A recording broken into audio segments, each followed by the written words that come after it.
ogni città che abbia una storia più o meno antica esistono dei luoghi che portano più o meno sfortuna. A Venezia sono molti.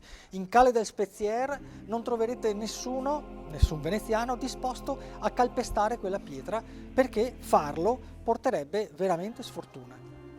Fatti però pochi passi e saliti sul ponte di San Canzian, la situazione diventa inversamente proporzionale. Toccare in successione questi due anelli di metallo, anche passeggiando, porta invece estremamente bene, è un atto molto fortunato. Fra i tanti luoghi della città nei quali alberga la buona o la mala sorte non poteva mancare Piazza San Marco, ed ecco che sotto l'ala napoleonica e in bocca di piazza arrivando da San Moisè c'è questo trofeo che raffigura l'armatura di un centurione. Secondo i veneziani, perlomeno i veneziani superstiti, toccare la pancia del centurione porta bene, porta fortuna, ed ecco il motivo per il quale è così lucida, perché quando un veneziano transita di qui non manca mai di dare una toccatina alla pancia.